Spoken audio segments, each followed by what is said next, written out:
This video attempts to make clear the fee structures for selling sports cards or other trading cards on eBay and on COMC. The biggest reason I'm making this video is I don't really think a good video has been made about this on YouTube, and I think a few of the videos that I have seen that address this has been full of quite a lot of misinformation. So in this video, I'll attempt to break down how the fees work in each of these two massive sports card marketplaces so that you can make a better decision for yourselves. Let's get into this.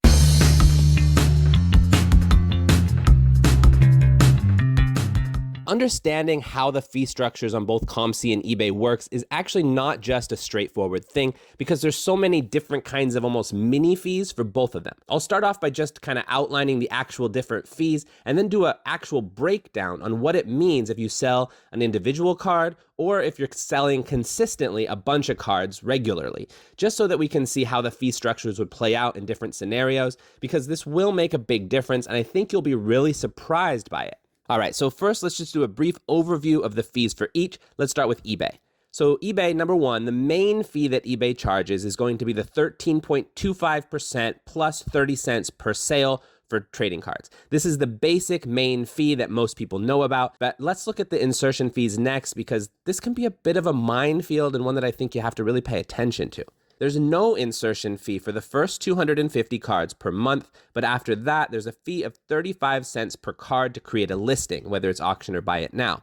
Now, this extra fee can be reduced if you opt in for paying a monthly fee to have a store, which you're probably going to want to do pretty early on, or if you're selling, really basically anything more than 250 cards per month. I'll go through each of those options, and there's going to be a little element of this that I really want to emphasize as I'm going through some of this, so listen out for that. The first store option is called a starter store, which costs $5 per month, and in that, you still only get 200 free listings each month. Beyond that, you're paying 30 cents per listing instead of 35 cents per listing if you do it with no store. So basically, you start saving money on a starter store over no store at all if you're listing at least 350 listings, and you're going to have them that consistently in your store each month. If you're only going to have 250 in your store each month, there's no reason to even get this starter store. I mean, it is nice to have a store front instead of just a list of the different cards. There's advantages. $5 per month is pretty low, so I do see that there's advantages to getting started with a starter store pretty early on. Now, the next store option is what's called a basic store, which costs $22 per month. And in this one, you get 1,000 free buy it now listings, as well as 200 free auction listings each month. After that, it's going to be a 25 cents per listing fee. And then the next one up is a $60 per month premium store where you get 10,000 free buy it now listings, and then 10 cents if you want to do more than that for each additional listing, and then 500 free auction listings and 15 cents each if you want to do more than that. Now, these 10 cent, 15 cent, 25 cent, 30 cent things I mentioned, that's the part I'm going to mention a little asterisk points that's going to be really important, so keep an ear out for that. The next store is a $300 per month for an anchor store where you get 25,000 free buy it now listings, or 5 cents more per listing beyond that, and 1,000 free auction listings and 10 cents for each beyond that. And then, of course, after that, there's the enterprise store. It costs $3,000 per month, but I'm not even going to go into that because that is so expensive, and I can't see most of us, 99.99% of us, ever doing that one, unless you're going to become, Burbank Sports Cards or DC Sports Cards or something like that.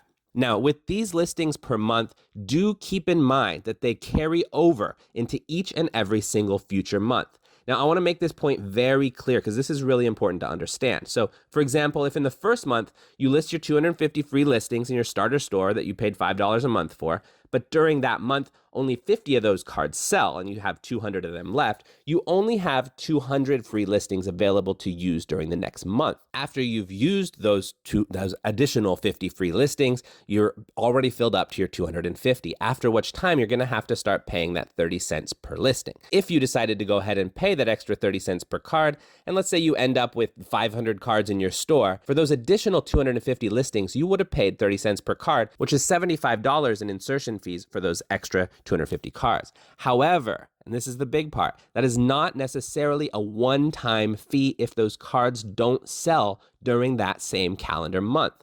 If at the end of the month you still have 500 cards listed, you have to pay that insertion fee again, and on the first of the month after that, and on the first of the month after that, forever. So if you have to be really careful here, there's a minefield right here. You're not just paying that insertion fee one time. You're paying it every single month. This could really bite you in the ass if you're not careful. If you have a starter store, I would suggest making sure the number of listings you have at the end of each month on your store is right around 250, or a little bit over that's probably not a big deal, but right around 250. If it's going to be much more than 250 listings on your store at the end of the month, you'll want to upgrade to the $22 per month basic store to get 1,000 free buy it now listings and 250 free auction listings each month. So just to run some numbers here, for example, even if you only have 350 listings on your starter store at the end of the month, you'll have had to pay a 30-cent insertion fee for 100 of those listings above that 250 free that you got, which is an additional $30. That means it would have been cheaper for you to have just paid the $22 for the basic store that you have to get each month, instead of the $5 for the starter store plus the $30 for all those additional 100 listings. So really, it's basically somewhere right around 300 monthly listings at the end of the month where upgrading from a starter store to a basic store becomes advantageous for you. And similarly, if you're going to have 1,000 listings consistently on your store, you're not far off from the point where you're going to want to upgrade to the $60 per month premium store. Because once again, if you have 1,200 listings on your store at the end of the calendar month, on the first of the month, you'll be charged both your $20 per month basic store fee plus an additional $50 for those extra 200 listings over your free ones. If you have 1,200 listings, you are paying less if you get the premium store for $60 per month than you are if you have the basic store at $22 per month plus all those extra insertion fees. So you got to be very careful how many cards are actually on your store to know what kind of store you have to have. So this is kind of a long explanation here, but I wanted to make sure it was clear. The next fee to consider here is the optional promotional fee. Now I have made an entire video just about whether that is an option that you should consider or not. So if you want to look into that more deeply, I recommend you check out that video. But essentially there are times when it may be worthwhile to pay something towards this kind of promotion. It's kind of like your business's marketing fee. It's not going to be necessary for all kinds of cards, for all cards, but sometimes. I would actually say in particular, if you're over your free listing limit for that month and the month is about to end, you may have incentive to try to offload some of your cards quickly before the month ends. So it might be worthwhile to put some promotions up right there so that you can try to get rid of some of those so you don't have to pay that insertion fee again. So the promotion fee can just, gets more eyeballs on there and you can sell some of your stuff a little bit quicker.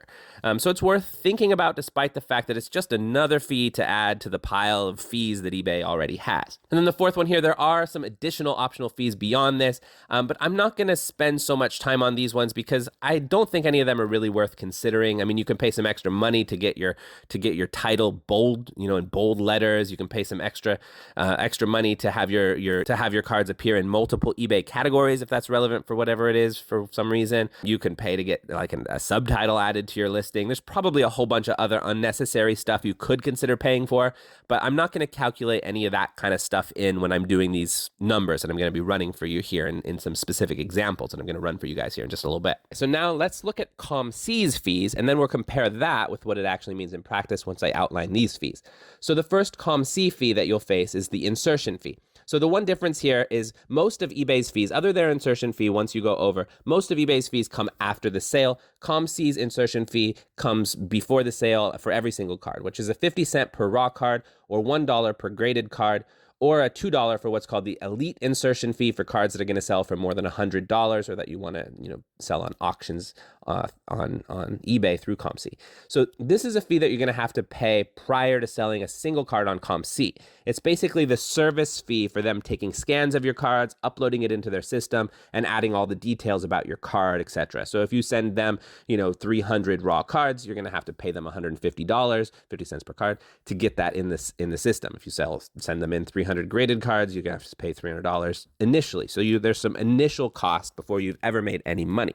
And I think for some people that can keep them away. But I think once you start to look at how these numbers work out in practice, you're going to be really surprised. Okay, the next fee is the transaction fee. Though this is 5% of the sale price. So that's basically how it works. I'm going to go through there's a different fee structure for how it works if you do auctions on eBay through COMC. I'm going to talk about that later on, but just basically the transaction fee for cards on the platform itself is 5% that COMC takes. The third fee I want to talk about is sort of an optional fee. Now, when you sell your cards on COMC, you aren't actually selling them for cash. you're selling them for COMC credit. If you use that credit to buy other stuff on the platform, then this fee right here I'm talking about is one that you can avoid. However, if you're selling your cards and want to actually convert your COMC credit into cash, COMC charges a 10% cash out fee. This is the fee that bothers a lot of people, and I totally understand. It's the main reason I tend to always use my sales on COMC to get other cards on COMC instead of turning it into cash. But if you are trying to get actual money, it's a fee that you'll have to calculate in, and we'll see that it actually makes it so that the fees that eBay and COMC takes if you go this way are actually pretty close to even. The next fee to bear in mind is the vault storage fee. Now, luckily, this is a pretty small fee, but one that you do have to keep in mind when you're thinking about how many cards you want to sell on COMC. Because if you're wanting to sell a ton of cards, the storage fee can add up. COMC charges 1 cent per card per month in storage fee, at least for those that are actively for sale for more than 75 cents. If it's in their vault and you don't have it on your store, or if it's selling for 75 cents or less, they won't charge any kind of storage fee for those ones. So this does kind of incentivize people to maybe not have every single card up for sale all the time. Actually, if you can do that, I mean, if you have 10,000 cards up there, it's going to be expensive. 100 cards, you're only paying $1 per month. But if you have 1,000 cards, you're paying $10 per month. And if you have 10,000 cards, you're paying $100 per month. So if you have 10,000 cards, but only 1,000 of them are up for sale at any given moment, then you're only paying that $10 per month. So it does kind of incentivize you to spend the time to list some cards and not list others, but that's kind of an annoyance. So I don't know, most people wouldn't do that. This is the fee that makes me, personally at least, want to keep the number of cards that I'm actively selling at any given moment on COMC from getting too high. I tend to limit the number of cards I send in at a time so that I won't have any more than maybe 2,000 or 3,000 cards for sale at any one time in the COMC system. I don't want to send in 10,000 cards and then have to end up paying $100 per month for it.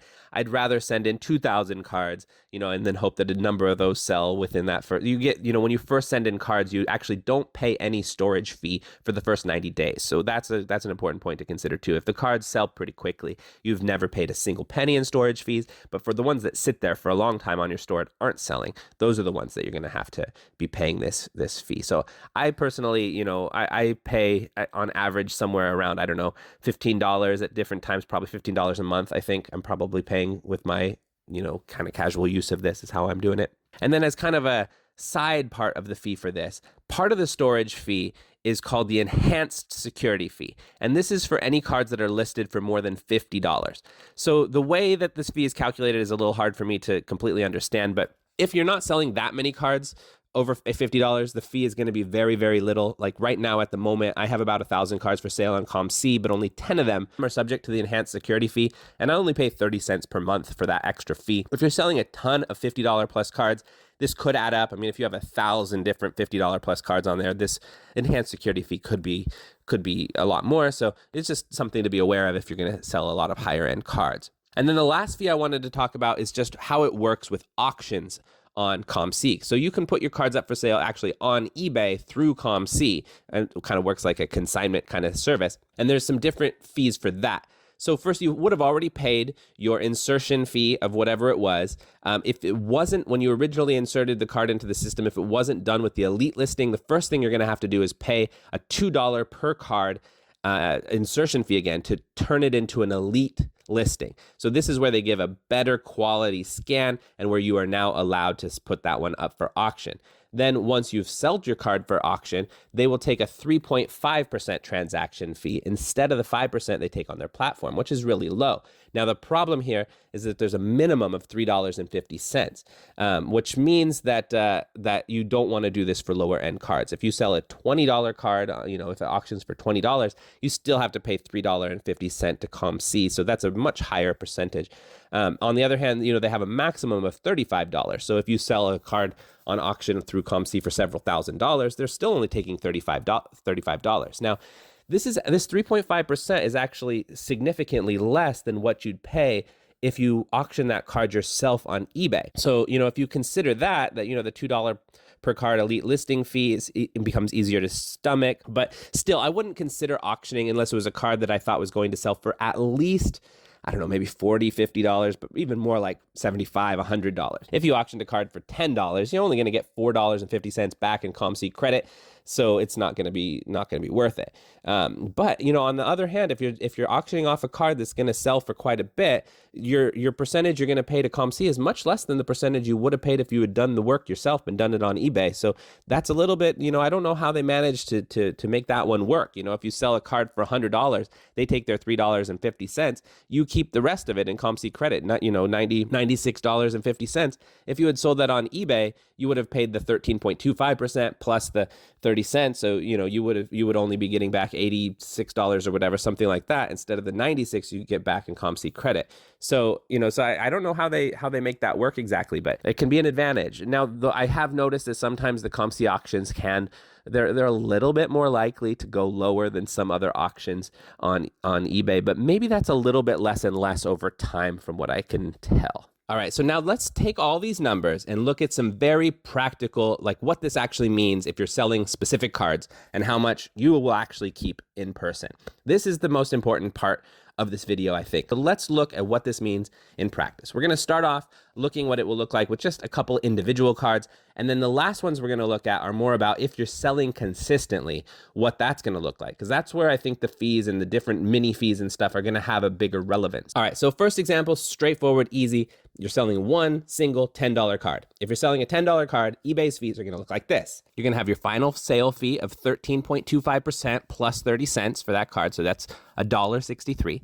And I'm assuming with the $10 card here, you haven't done any promotions and that you have less than 250 listings on your store, so you're not paying any fees in that. So that means in the end, you get $8.37 or 83.7% of your final sales total. On COMC, if you're selling one individual $10 card, first you're going to pay that 50-cent insertion fee. Then when it sells, you're going to have a transaction fee of 5%, which is 50 cents. If you keep your COMC credit instead of turning it into cash and you use that credit for other things, you're going to get $9 or 90% of your final sales total. If you turn your COMC credit into cash, then 10% of that $9 cash will be taken as that cash out fee, meaning that you'll get $8.10 or 81% of your final sales total. Okay, now on to the examples that I think are the most important. What about if you are regularly selling a wide array of different cards, some lower end, some mid-tier, an occasional high-end card? Now in this first example I'm going to do here, I'm going to say that you have about 2,000 cards up for sale at any given moment. And let's say that the average value on those cards is $20 per card. Sometimes it's a $2 card, sometimes it's a $100 card, but let's say it averages out to about $20 per card. So let's say you sell about 300 cards each month and that you have pre-fee sales of about $6,000 with those 300 cards if they're $20 per card. And then you also are inserting about 300 new cards into your store each month. So you're adding about 10 new cards each day. So you always have right around 2,000 cards in there approximately. Now I'm using 2,000 here because I found that to also be kind of a number that I tend to aim for on COMC. So I'm using it here. And I also think it's manageable to do that many, as a part-time seller too on eBay. It's manageable. So I think it's just an okay number to use. I am going to do another example later that if you're going more like full-time with like 15,000 plus cards and you wanted to do this, what the number breakdown would look like then too. So that will be my next example. But first, let's look at this more like a part-time seller who's making a decent little side income from all of this. And this is what eBay's fees are going to look like. With that many listings, you're probably going to have the eBay Premium Store subscription, which is $60 per month. Final sales fees for those 300 cards you're selling each month is $90, again, 30 cents per card. Your final sales fee of 13.25% per card is going to be $795 for those cards. And let's say for promotional listings, you've listed about a third of your cards with an average of 7.5% promotional listings. The other two-thirds you haven't done promotional listings. Again, this is an optional fee. I just need some numbers to work with, and that seems realistic. So let's say 7.5% of 1/3 of your sales, or 7.5% of $2,000. So from that $6,000 in sales each month, you're going to take home $4,905, which is 81.75%. All right, so that's what the numbers look like on eBay. COMC, your fees are going to look like this. So your ingestion fee, so based on 300 new cards coming in each month, let's say that most cards are under $100, or all of them are here, because that's what I do, I guess. But let's say that 2/3 of them are raw, 1/3 of them are graded. So the insertion fee is going to be about $200 each month for those 300 cards if it all works out like that. Could be a range depending on if you mostly send in graded or if you mostly send in higher end cards, but just for this example. And let's say your final, after you sell that, your final sales transaction fee of 5% for that $6,000 in sales was $300 that COMC took. Your storage fee of 1 cent per card, if you have an average of 2,000 cards for sale at any given moment, that's about $20 per month. And then your enhanced security fee for cards worth over $50. Let's say you got a few dozen cards selling for more than $50. That's an additional like about $2 a month or so. And then, of course, you also have to pay to send in a shipment of those 300 cards each month. So maybe let's say that's going to be about $30 for one single shipment each month of about 300 cards. Now, with all that in mind, if you keep your money once you've made those sales as COMC credit, that means that from that $6,000 in sales, you keep $5,448 or 90.8%. If you decide to convert that into cash instead, then you pay that additional 10% cash out fee on that $5,448 or $544.80, which means that you would keep $4,903.20 or 81.72%. This is literally $1.80 less than eBay. But in this scenario, you haven't had to do any of the actual like shipping work, listing work, or anything like that. But do keep in mind, one thing to keep in mind here is that the ingesting process on COMC can take a really long time originally. So if time is an issue, that's also one of these things to really keep in mind. It's not a quick flip scenario. If you buy a card, you send it into COMC, it takes, a week to get to COMC, but then it takes 3 to 4 months for them to actually get it onto their platform before you can actually sell it. So if you're trying to do more quick stuff, that is going to be a problem. Again, if you're doing something regularly, then maybe it doesn't matter as much, but you're not going to be able to play the game of like, this guy has a hot moment right now, let's put the cards up for sale. Like, that's not going to work as well if you have to wait 3 to 4 months before a card gets uploaded into the system. But the whole number thing here is fascinating to me because if you don't, very clearly, if you sell on COMC and you don't take your cash as cash, but you use it as credit, that's the scenario where you get to keep over 90% of your actual sales revenue. If you use COMC and do the cash out, or if you use eBay, then your percentages are very similar to each other, right around 82% that you get to keep in hand. All right, now for the big one. Let's take this one step farther and say that you're trying to move to becoming a full-time sports card reseller. And if you had, let's say, a much larger number of cards. So in this one, we're going to have a store with 20,000 listings. And for this, just for ease, I'm going to use the same basic numbers of like the average value of the cards and this kind of thing, just so we can compare it. I think that's a realistic kind of thing. So let's say of those 20,000 listings, you sell about 3,000 cards per month. Okay, so what is that? That's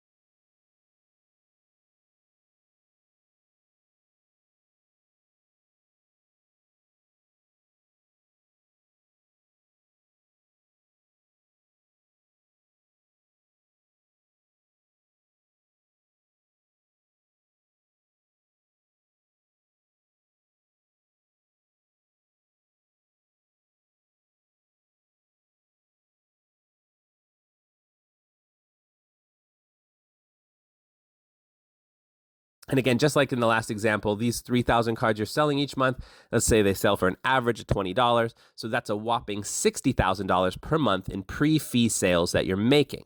Now, again, keep in mind with these numbers I'm sharing, this is not about profit. Maybe that the $60,000 in sales, if it cost you $55,000 to get those cards, then you're making nothing. If it costs you $20,000 to get those cards, then there's this $40,000 profit in between that you're working on. So that you're working from pre-fee and everything. So your margin makes a big difference to the amount of profit you'll make. But this is just to look at the percentage that COMC and eBay will take away. All right, so with that many listings, I would assume that if you have an eBay store, you probably have an Anchor store subscription for $300 per month. You could sell even more, up to 25,000 listings.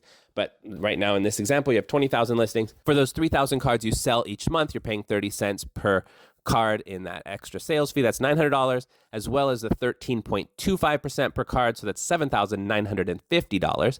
And I'm going to say again that you're probably using some promotional listings. So let's say that 1/3 of your cards are on promotional listings, 2/3 aren't, just like we did last time. So that's another $1,500 with those numbers running that they'll take each month. So that means from that $60,000 in sales each month, you take home $49,305 or 82.25%.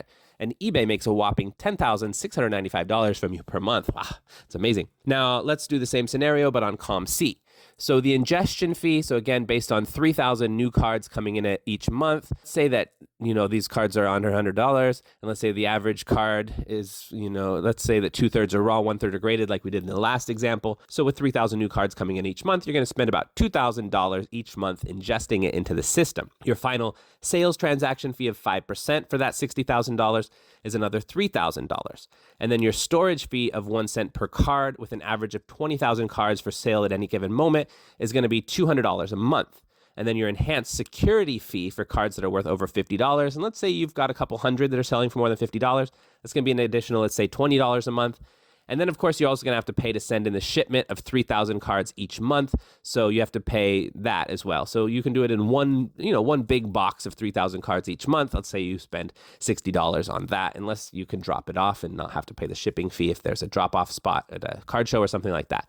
So if you keep your money as COMC credit after all those fees, means from the $60,000 in sales each month, you get to keep $54,720 or 91.2% of your sales. Now, but if you decide to convert that COMC credit into cash, then you pay the 10% cash out fee from that $54,720 in COMC credit, which would be $5,472, which means you keep $49,248 or 82.08%. And COMC has made a similar number, which is a lot, to what eBay made in those two, if you've taken it out as cash. Again, just like in all of these other scenarios, if whatever you sell you keep as COMC credit, you get to keep the largest amount of your sales by a significant margin. That's the only scenario where in all of these, you got to keep between 90 and 92% of your final sales price. And then in all of these scenarios, if you did cash out on COMC or if you used eBay, the percentage they take from you is very similar to the same. eBay might take the slightest bit less, but it was so slight that it was like, 0.5% or something like that, and it, not enough to make a decision, I would say. But again, that's not the only thing that's going to make you make your decision. There's positives and negatives for each platform, of course. For example, eBay is going to sell faster. You're going to be able to build a brand more easily in eBay. COMC is going to sell slower. And they're not going to help you with building that brand, but they're going to take a lot of the work and do it for you. They're going to do the scanning. They're going to do the listing. They're going to do the shipping. They're going to do all the actual day-to-day work that you need to be doing. You don't have to do anything. So if it's a part-time thing, it makes more sense. But if you're trying to do a full-on big old business, then it's a little harder to do that. So anyway, with all that in mind, these are just a lot of points, and I hope that that this is useful for some of you. That is a lot of math in there. If this was useful, please do hit that like button, hit that subscribe button, because this was a lot of math I just did for you. I hope you guys appreciate it. It was actually really fun, though, to be honest. And again, hit that subscribe button if you like explorations like this. I do them every once in a while. This is a more in-depth video. I can't do these ones every single time, but I hope this was useful for you. It was for me. I'll check you in the next video. Peace.